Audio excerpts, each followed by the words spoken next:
Yeah, ceremonial headphones. It's for look. Okay. There you go.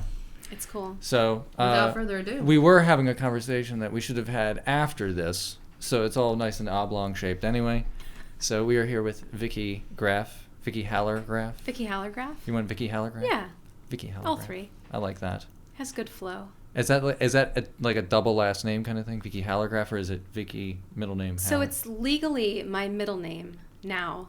So when I got married, I was Vicki Lauren Haller, and then I became Vicki Haller Graff.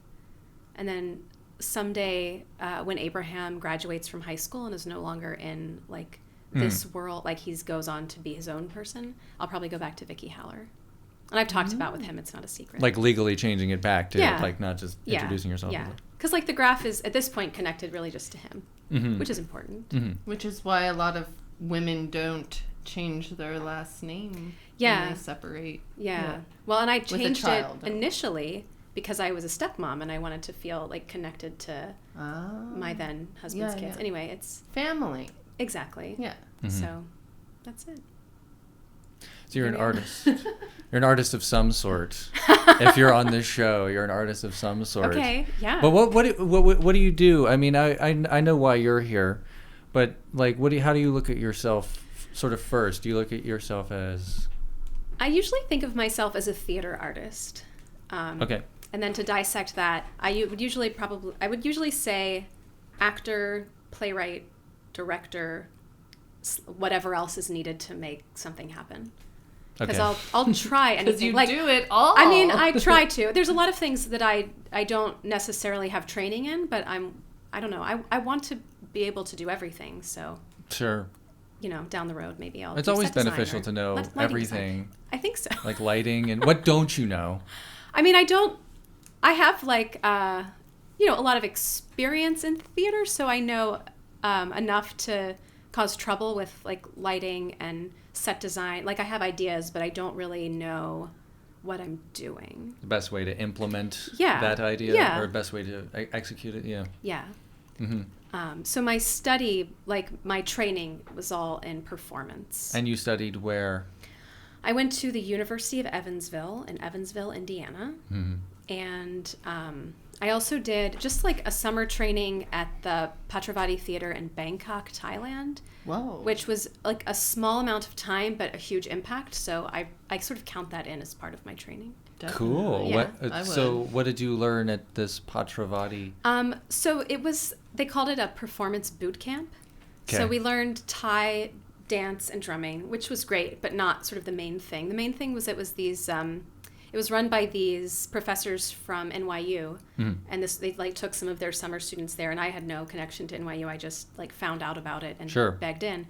And my training in college was all very regular, just like based in scripts, like classics, Shakespeare, sort of doing what you're supposed to do as an actor. Mm-hmm. And this was like the total other end of things. It was a lot of movement, a lot of like visual like performance that was based in the visuals and the movement and the like aesthetics of things, not just like sort of like finding different ways of storytelling, I guess. Mm-hmm. And I have also like I grew up dancing, so for me it sort of merged theater acting and dance into this like movement theater thing. That's really cool. It was really cool. That's really cool. So but you really are a product of like knowing everything, at least on the performance end of theater. Where it's like the dancing, the acting, I try to. Yeah, I mean, I'm out of practice of dance and like singing. I can sing, singing but too. I mostly like sing along now. I'm not like, I haven't kept up my skills. Mm-hmm. But you just wrote a libretto? I did write a libretto, but that has nothing to do with Well, you've written singing. a couple librettos. I have, actually. Well, she's keeping up with her writing skills. That's a good segue. Yeah. Well, yes, I'm learning how to properly segue. Very nice. Being super awkward, like, like ADD, like that begins with an L. You know what else begins with an L? Libretto. Yes. No, but I heard that you did. You wrote these librettos. Yeah. So let's unpack this whole thing here. A libretto. What is a libretto? So a libretto is the text of an opera. So and like the story, the words, the poetry of it. So there's a composer, there's a word writer, and there's a director for the whole. Yes. Okay, very and very everyone simple. else. So there's so someone writes the song before you come in with the words for it. So I think it really depends on the composer and how they like to work. I think some people probably do it that way, where they have the music or maybe motifs within the music, and then they say, like, here's where I want to go. Librettist writes some libretti. But That's plural. But I've been working with Chris Heslop, who you both know, and whatever. Whatever. Yeah. Well, I mean, I don't know how you want to exactly introduce how I him. feel. He's like he's a how I local feel. composer, musician. Yes. So local composer Chris Heslop. He's in all the band, the polka band and the Polka, jazz, hot jazz, super hot jazz. super hot jazz, Very hot jazz, hot to the touch. You don't want to be in the same room with it. They generate. He's heat. hot stuff around They only here. play in winter. Actually, at this point, They will At this melt point, you. yeah, right. No. But back to libretto. So the way Chris and I have written 3 operas together, and the way that we work is that I sort of lead the research and development of the story, and he has input. We talk about it, and then I write the libretto, and then he takes the words that I've written and finds the rhythms in there and the sort of cool. the way that it moves into a So you're composition. more or less first, It's because you're the story immersion. too anyway. I'm more first. I'm 100% first. You Okay. like that? I am more first. What's part of the story? I don't It's know if I the- like it, but it's just the way that it works for the two of us. There might be other people that it would be different. Yeah. So the story, I mean, I really hate working by myself, really like in all things. I really like working with other people. So Theater, that makes sense. Exactly, yeah. Yeah. I'm a groups person. Mhm. Well, doing everything yourself. What it's a burden. Boring too. Yeah. I don't know. Well, yeah, I feel that's like I get ideas from your ideas, and then hopefully, it's like a back and forth. So for this, also we knew that Joel Gorey would be directing it, and like Chris and Joel were 2 of the first people I met when I moved here, and we've all worked together for a long time. So it's nice to have that history together. So we sort of speak the same artistic language. So we, I was sort of like working out the story, and I would talk to Joel about it, and I would talk to Chris about it and get their input. Chris's specifically sort of how would that work with the music, and sort of what was I thinking, how could he take it and obviously make my musical thoughts better, because I'm not a composer. And for Joel, sort of thinking about the story and how to make it more theatrical and how to sort of like find the nuance and the flow of it. Do you ever have like ideas while it's going on in things that aren't necessarily your department? Like, do you come up with musical ideas or be like, oh, Chris, you should definitely do this, but I totally don't want to tell you how to do your job, but this would be kind of awesome to me, right? Well, what's funny is I will often sort of think rhythmically, or maybe not a specific melody, but sort of like a vibe of a song or like a style, or in my head it will sound like this other song that I know. And then I won't tell Chris about it. And then he'll write something that's way better than what I ever thought of, which I love. Like, I love to see where he takes it. And then also for Joel, like when he's directing it, like what else does he extract from the text and from the music together to put it on stage and make it a performance. Yeah. So it's like... Is that called symbiosis or something? Well, like everything's a symbiotic working relation together. Yeah, symbiotic. Harmony. Yeah. I mean, you guys have a symbiosis. You certainly don't find that all the time in the world. No. It's kind of nice to have that. Yeah. That's like a blessing. You got to keep making operas. Is this your favorite opera? What's the name of the opera, by the way? This is called These Valleys and Mountains. Okay. Burke's Legends. Burke's Legends. Burke's Legends. So you're going to learn some shit. Yeah. Okay. We've done 3... You've done 3 operas. Yes. 3. So that would mean Bear Prince... Piper's Pitch, was No, that one? No, that was Bear not Prince. DePonte. No. Oh, DePonte. And then this one. And then this one, yeah. I did the sets for Bear Prince. You sure did. They were beautiful. I did the sets for Bear It was wonderful. Prince. Well, because I'm working there, and like I was actually down in the basement of Yoakum today looking, I'm like, at all the sets that I did like piled up. I'm like, oh, me. Yeah. And I've been down there and I've seen the Bear Prince ones and been like, wow, these are so cool. They like, were who did it was things? Beautiful. And then it was you're like, Andrew. oh, it's my husband. I know, like, that's why I married him. Yeah. It's a set parts graveyard down genius. there. Yeah, I bet. Yeah. Dirty as hell. But that's how it goes. That's how theaters are. Yeah. It's just the way it is. Well, anyway. Yeah. You had a question for Vicki, I know. Oh. Well, okay, so let me see. I've heard that you are really good at, like, writing grants. Like, you write grants for stuff, and that's how you get money for a lot of the different programs that you do, like for Reading Theater Project, which we Project. should mention, actually. Yeah. Reading Theater Project, Yeah. you are the I'm the artistic director. Okay, not the creative director. No, we don't have a creative director, just me.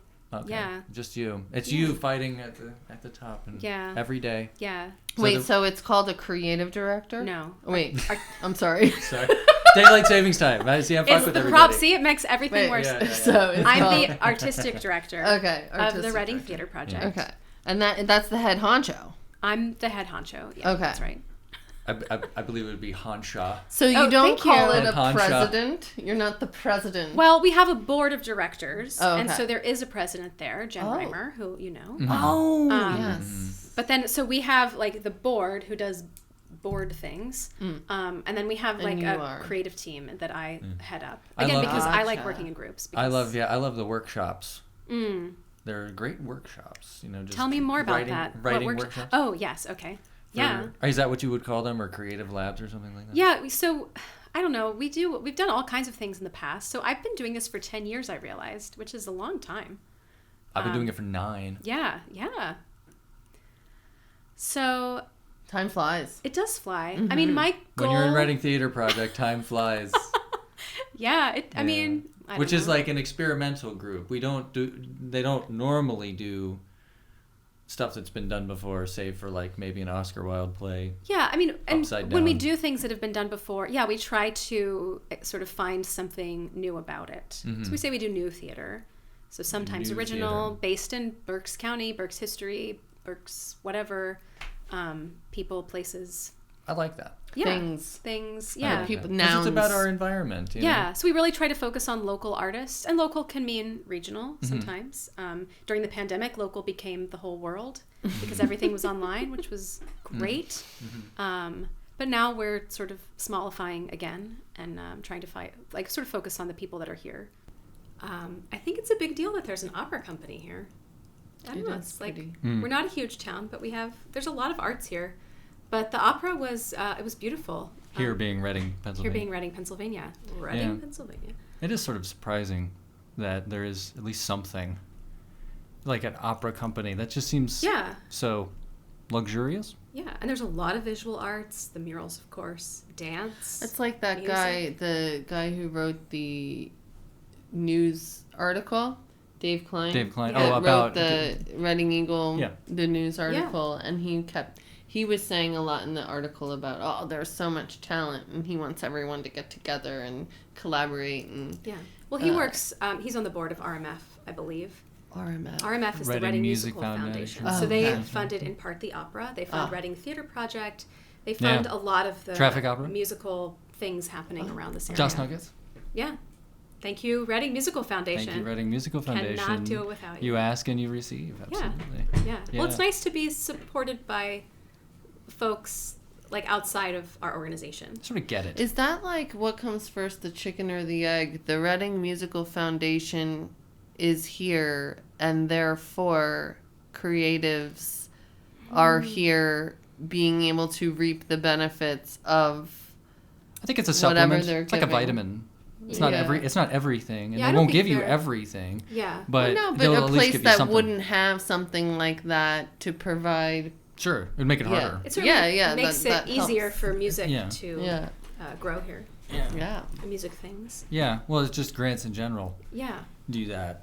I mean, Dust Nuggets was a recipient of many a grant, and like weird ones, like a rural grant. We had to film somewhere in rural Pennsylvania. But that's great for everybody. Yeah. It brings, the arts to rural communities, which are smaller and maybe don't get as much as like downtown Reading. They're way more willing to that do gas stuff. station had a lot more money running through it that week. What Yes. were you Well, talking about? so for, you're in the rural area and all of your crew and everything are going to the gas station for snacks. I You're mean, going to get gas. Yeah. And they're The like, arts ripple woohoo, out. it's a big week for us. Yeah. Here and down in... It was catered, so that's why I didn't get the gas station. But we took filmed care of our people. the scene I was in Dust Nuggets. It wasn't- filmed, yeah. Where was that? In Hamburg? Well, that was in McArdle's. It was already in a I restaurant. think that Yeah. was the rural thing, or no? Yeah, it was in Most Yeah. Elm Springs, and we filmed it there, and Yes. That was it was Salem awesome. Springs. They let us Yeah. do whatever we wanted, Yeah. and then they cooked us food. So It's a cool venue.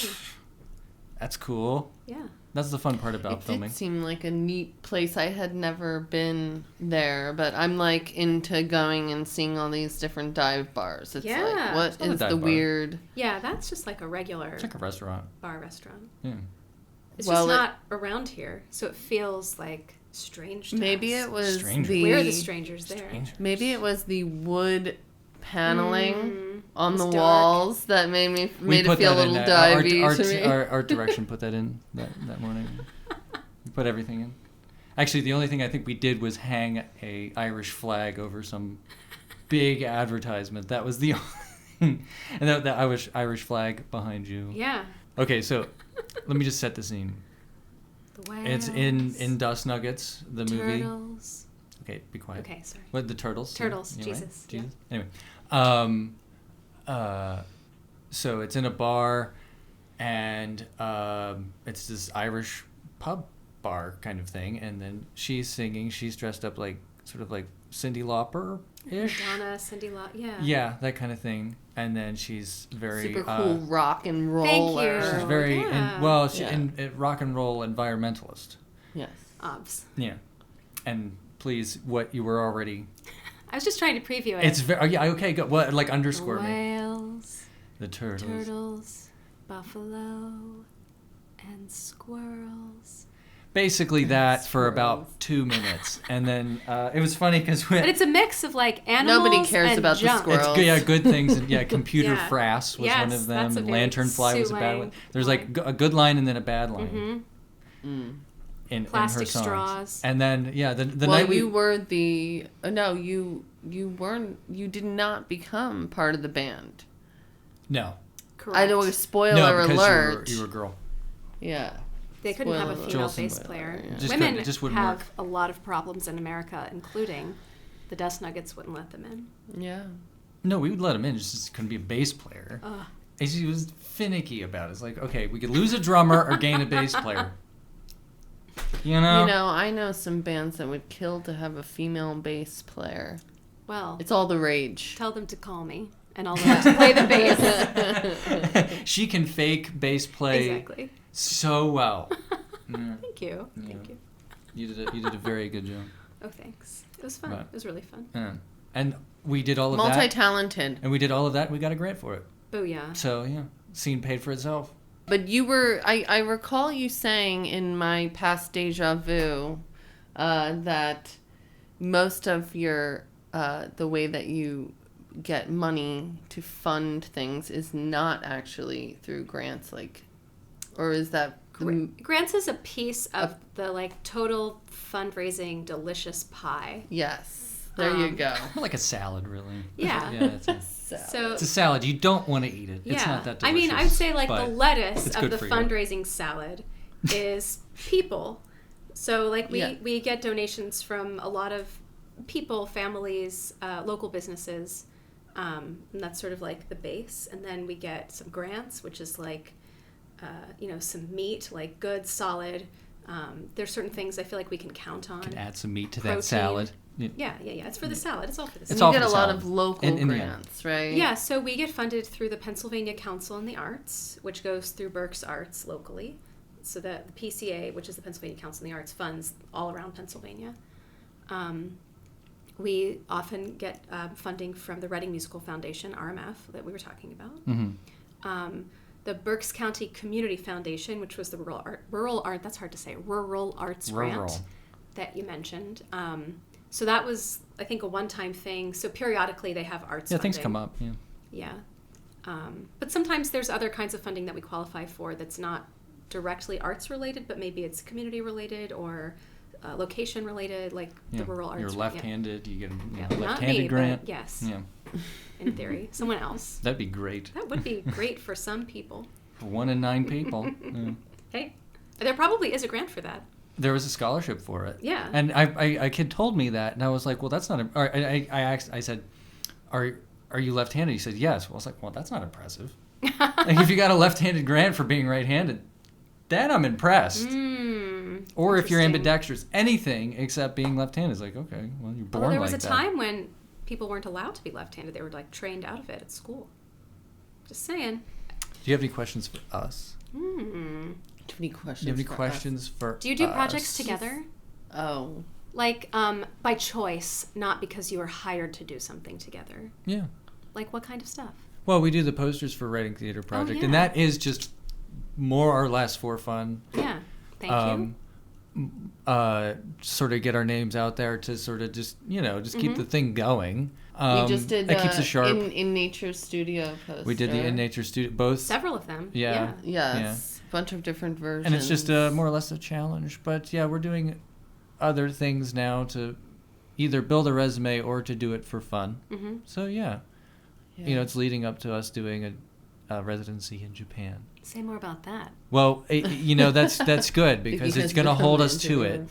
Because now the world knows. Yeah. Somebody else told me that you were going to Japan, which I was excited about. Yeah. Because we had talked about it previously, and then it got around. It's gotten around. Oh, it's becoming a thing now. Mm-hmm. Well, Andrew is so graciously writing the proposals for, he's doing a good job of... I'm not writing any grants for you. And it's a pain in the ass. Getting his writer friends to edit. It's just a lot of thinking. Oh, well, it's a lot of that, and then it's a lot of, well, this doesn't work. This works. Oh, this should go here. This, we should really pump this up, and we should really downplay it. It's like, it's just... It's very different from an artistic process. Yeah. Yeah. Yeah. Well, far less thanked. Creative? Well, far less creative. There's a little bit of creativity if you want to. I mean, I just an occasional alliteration. I like it, but I'm also sort of weird. Yeah. Well, not sort of weird, but see. Yeah. What were you gonna say, honey? I was gonna say I find it uncomfortable.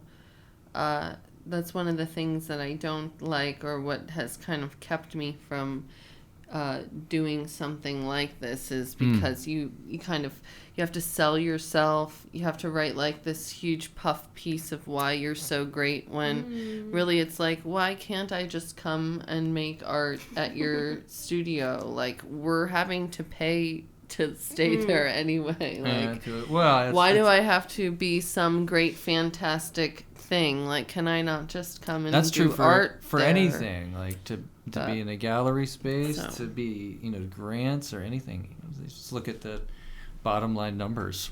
It would be very cool to do like a kabuki show. See? I mean, that would be very cool. Great ideas. It would be cool to do a lot of cool set design things with Writing Theater Project. It would be cool. So in that we would collaborate. Yes. Her and I.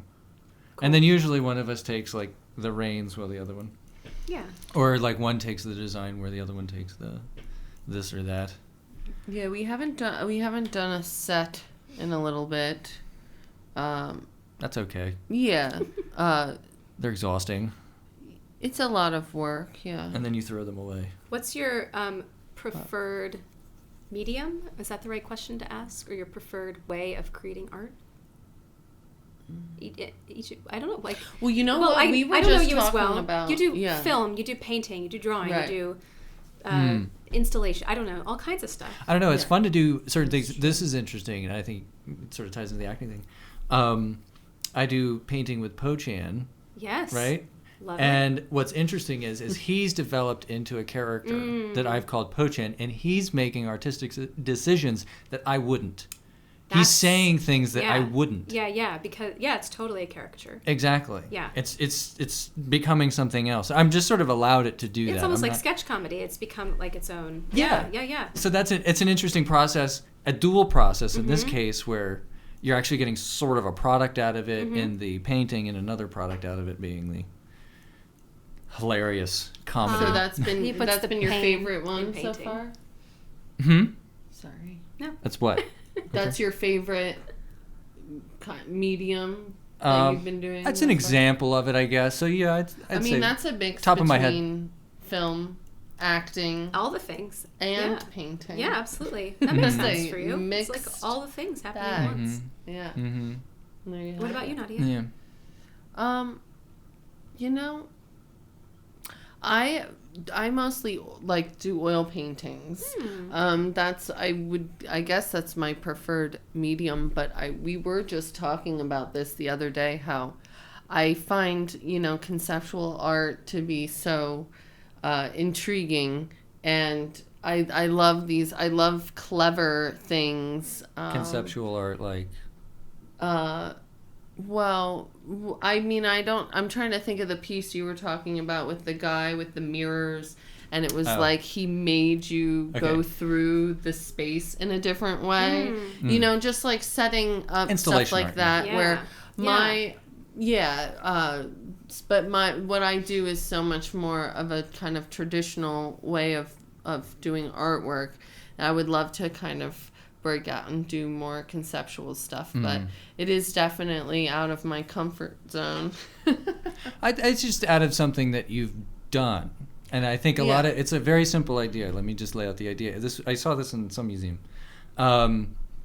where there's a blue line about 3 feet off of the ground, okay, like of tape, okay, and then there's instructions at the thing. You can either read them or not, okay, but I read the instructions, and it says to walk at eye level to the blue line. So if you're 3 foot tall, you're not really crouching, but I'm 6 foot tall, so I'm like crouching, doing this kind of thing. And then in the middle of the room, it's just a wide open room. In the middle of the room, staggered are mirrors with blue line over them too, so that see the blue line here and the blue line here, and then you're just sort of watching yourself do this idiotic thing that somebody just arbitrarily told you to do. So when you're doing, how do you feel when you're doing it? Do you feel like... You feel like an idiot.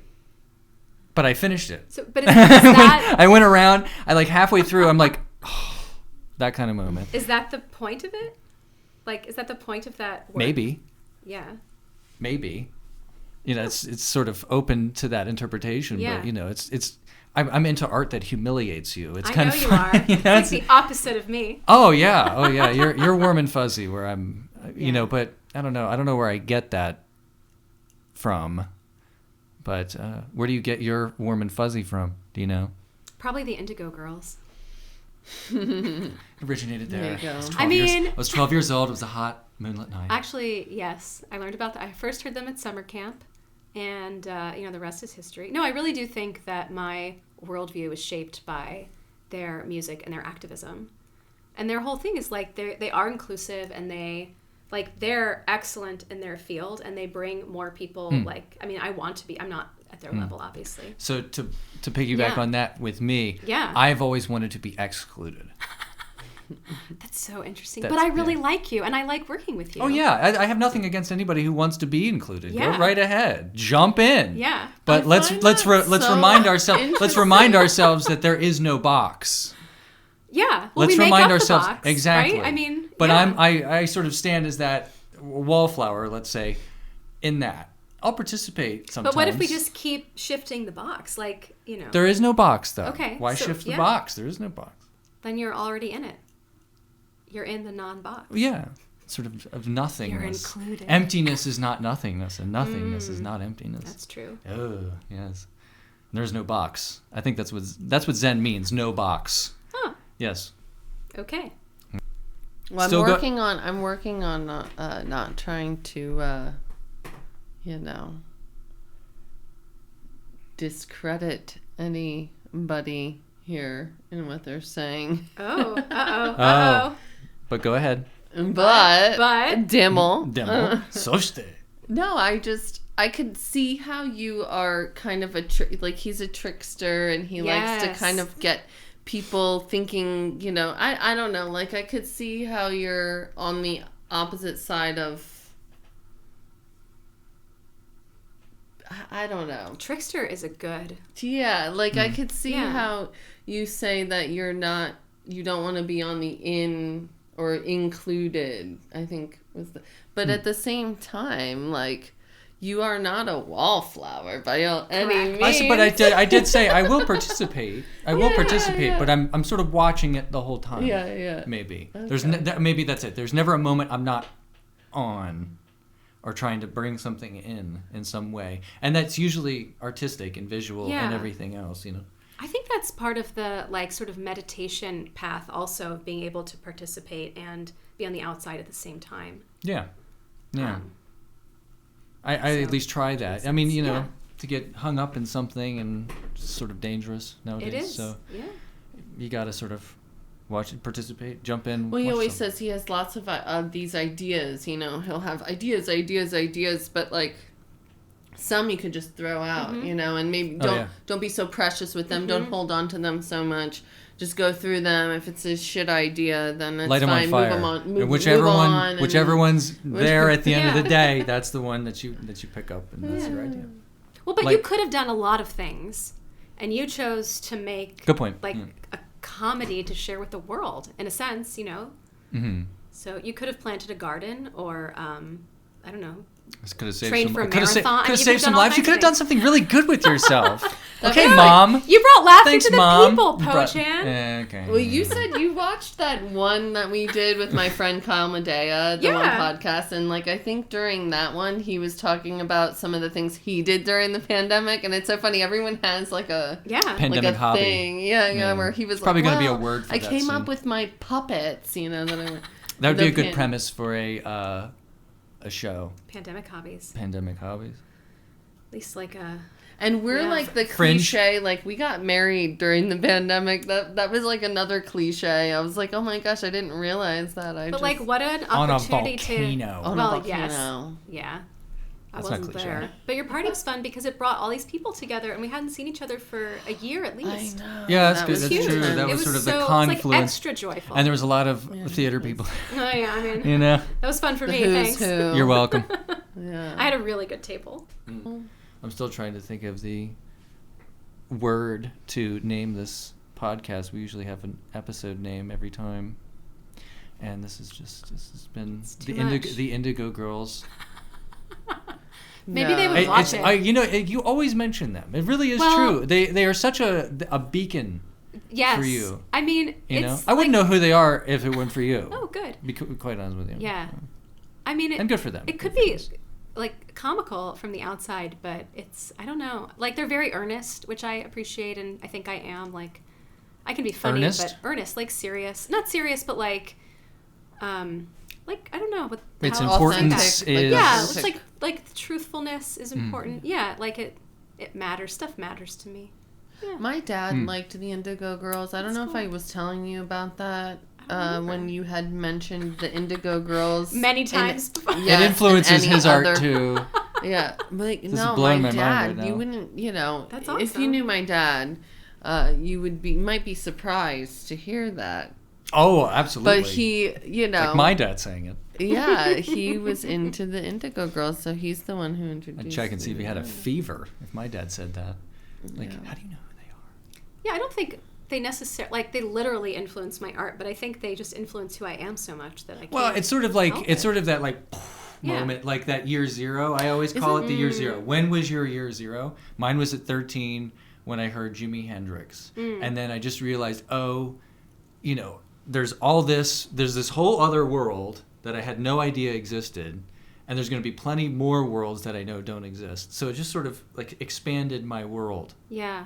And there's no rules, you know. Of course there's consequences, but there's no rules to it, you know. Mm-hmm. And that's what really made me, like, I got into guitar, I got into art way more seriously. But because before that I wasn't necessarily focused. I was into art and all that kind of shit, and I was known as the class artist. Eureka Moment. More or less, yeah. I was 13. I don't know if I really had a Eureka Moment. I'm trying to think. You had one. I mean, it probably that when you heard the... I mean, Eureka Moment is sort of like you have an idea. This one is like your mind just blew open. So I studied in Thailand one summer. Did we talk about that? I can't even remember. You sort of mentioned it. Yeah. It might have been just 20 minutes ago. Yes, but we've had so many things to talk about. I know, a lot of water under that bridge. But that experience, I think, being in a completely different culture, and I was with other Americans, I don't know, maybe like 12 or 15 How of us. old were you? 23. Okay. So I went Still to young. a pretty regular theater college. It was excellent, but it's in Indiana, so in southern Indiana. Yeah, just like doing the regular college theater things, which was great. I have a very good foundation. And then I went to this program in Thailand that was like mixing things together, and we were creating our own work, and it was like we were creating theater about Buddhism and learning drumming with our whole body. It was just really sort of that, I think, woke me up in a way that I hadn't considered before, and sort of I think about that a lot. Making new work. And even traveling that far, and anyone's gonna grow from that experience. Whether they had a terrible time or 13-hour flight will definitely put some gray hairs on your head. New York to Vancouver to Hong Kong to Bangkok. It was a long time. I feel like your abroad stuff, your abroad schooling experiences and whatnot. It did, but I was still sort of helped you. But that my sort of scrappiness and not wanting to be conformed to anything, especially in college, got me in trouble a lot. But it got me ahead a lot too. Attention is a good thing, and I'm good at getting that. Oh, he's the film guy. He's gonna make it fun, and it's obvious from my shirt, from my uniform. Yes. But so that definitely got me a scholarship to go to Dubai, and then sort of earlier in Finland, it was more probably, dedication and just being there. Yeah, it all like adds up together. Yeah, and it changed the way I see things and everything, certainly, but that year 0 still was like, there's no rules, so let's go. So that's what started it all for me. The Indigo Girls would be proud of you. Oh well, my weren't God. you Break saying in the mold. in my dream I was having, you were saying that the RTP has board members and in your dream? Yes, in the dream that I had where we were sitting right here. Oh my God, so cool. And you were saying. So I'm the artistic director of the Reading Theater Project, and we have a board of directors who are like the governing people, fundraising. Oligarchs. No, not necessarily. I know. And everybody takes turns being the president, right? Or the artistic director. No. Or do you vote on it? So They're not communist. Well, no, I thought everyone took turns. No, I've been the artistic director for 10 years. Shut up. I know, except when I moved away, but sounds like nobody was an oligarchy to me. I would be. I mean, if they want to, if somebody else wants to do it, I'll still participate.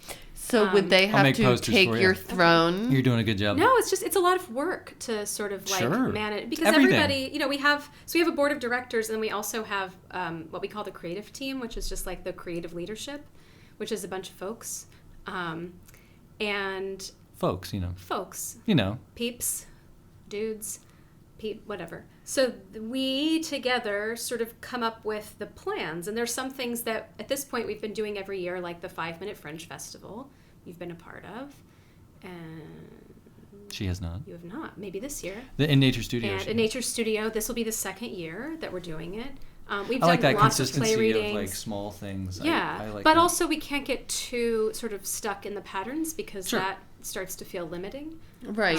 I remember you saying something about the speakeasy thing and how you haven't done it every year. It's popular, but like you don't want to be redundant or not redundant, but I don't know if it was the speakeasy or the cabaret. Well, speakeasy was the name of a play, and then the cabaret is like the yearly thing. It's like a speakeasy. It's like a speakeasy, But it is good to keep it fresh. But then when you have those things, sometimes things sort of like come to their natural end, and like the pandemic. I mean, I think for like so many people, for us, there was a lot of projects that just stopped, and then we had to decide: do we pick it up again? Like Fringe, for example, we actually did that like 3 weeks before everything shut down.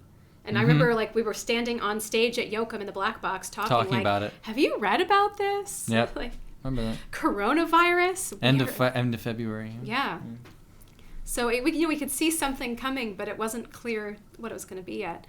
But Fringe, we all felt was really important to us, so we kept it going. During the pandemic, we did it online, and then we did it in person again this year, and then it's we'll have the 8th one next February. Good. Yeah. And I think that's a good thing to sort of wrap it up with, the future, because I would love to be a part of the Fringe and part of Nature's Studio. I have ideas. These ideas loves you talk RTP. about. I love coming up with he ideas wants to be for people. In all of it. I've said to people, all of it. It's like I like. It's just everything is like a baseball team. Okay. He's not included. And you guys let me. And you guys he wants to be included in everything. But it's you guys let me pitch. You just let me do what I want to do. Oh. It's like other teams wouldn't let me pitch or pitch the way I want to. But you sort of do that, Well, that's, I think, one of my goals as artistic director is, like, are allowed to. I want to create space for everybody. Yeah. Even those who want to be excluded. Even people like you. And you don't think you are better than anybody. I said to somebody. Probably worse than other people. She thinks she is shit. Okay. No, you just think you're better than everybody else. That's just your problem. I mean, maybe it's something. I just say the Groucho Marx joke where people are jealous. That's all. I would never want to belong to a club that would have someone like me as a member. I said that to somebody, and he was like, "Dude, you got to take it easy on yourself." He thought I was serious. I was like, it's a Groucho Marx. Forget it. It doesn't. It's all good. You don't know Groucho Marx. Shit.